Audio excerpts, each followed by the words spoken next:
Boogie, however, was a starter in last year's All-Star game and is coming back from an Achilles injury.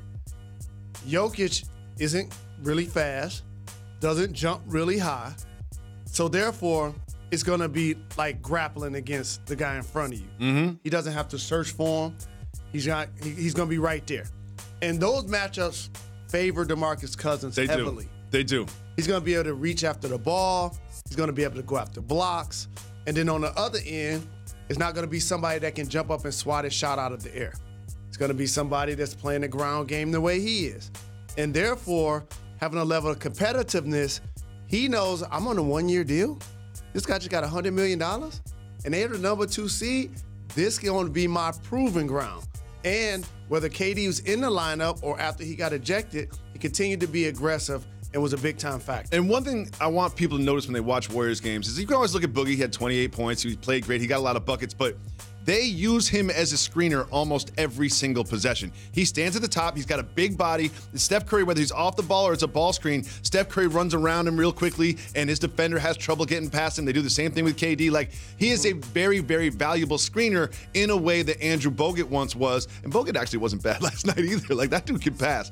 The Warriors look great. Now, my question for them moving forward, we don't really know what's going to happen with their roster, but with Boogie, is Boogie Cousins going to get re-signed by this Warriors team? I think when the smoke clears, DeMarcus Cousins does remain a member of the Golden State Warriors. Interesting. Now, obviously, there's some salary cap jockeying that needs to happen because there's also an implication in that I believe that Kevin Durant ultimately bolts in free agency. I think that this may be Draymond Green's final season with the club. Going into a contract. So therefore, that opens up an opportunity for them to clearly keep the Splash Brothers in tow, because you do not, will not, they're going to stay and won't break them up. And I know Clay's a free agent. I don't believe he's leaving.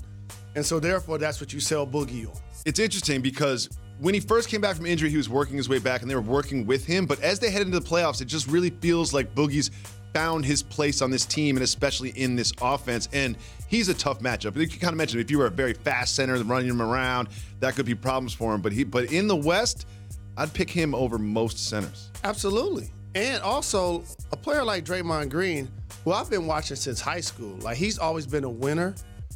At Michigan State, he was always versatile, a leader. With Golden State, same toughness traits, and now a champion. But when you look at the dynamics of their team, there were 4 starters that scored in double figure. He had 9 rebounds. He had 9 assists, but his scoring continues to diminish. And at some point as an organization, you're going to want to get a level of offense from that spot that he occupies. And one of the things about Draymond is it used to be his playmaking ability. He sets the screen, he gets the ball, he gets in the middle, he makes the plays. But now when you add KD and Boogie Cousins, you don't necessarily have to rely on Draymond Green to play make. And when he's not knocking down threes, there's just not a lot of room for him to be effective on offense. But since he's such a smart player, he still finds ways, in particular last night as well, to still lead the team in assists. So if you ask me, especially when you look at this information, this race for the number 1 seed is over. You know, like when you look at these teams, now that they're 2 games down, the Nuggets play a lot of teams that are going to be in the playoffs or have good records, and the Warriors play a lot of teams that are not necessarily motivated to win. Is it safe to say that this race is over? This race is over. It got solidified last night, and usually in head-to-head matchups when it's 1 versus 2, that's the team you want to send a message to, and they've done that. And you know how we both have felt about the Denver Nuggets going into this entire season. And they have outplayed a lot of people's expectations. But they're a young bunch that's going to go into playoff basketball for the first time. They built out a lot of depth. We know Jokic is their anchor.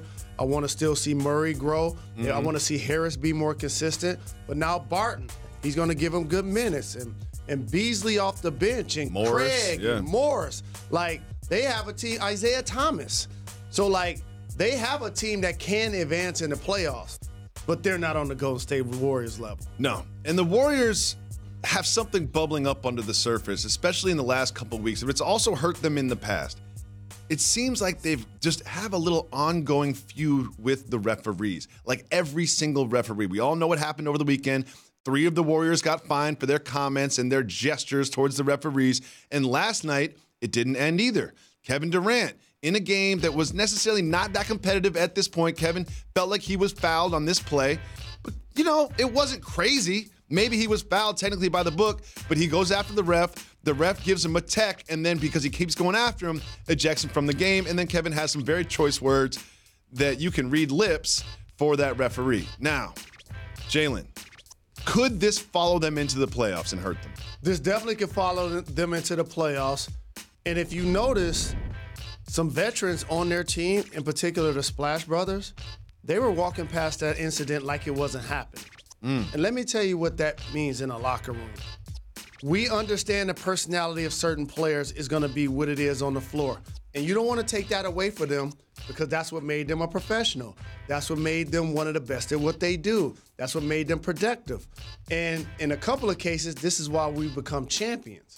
However, if the Golden State Warriors are going to be derailed and I'm an opponent, what I'm trying to do is frustrate them.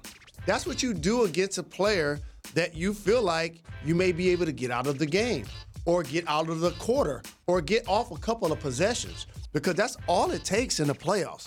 And so you have some combustible figures on their squad. Draymond Green has been amongst the league leaders in technical fouls, and I think at some point in his career, he's gotten suspended for going over the limit. Yep.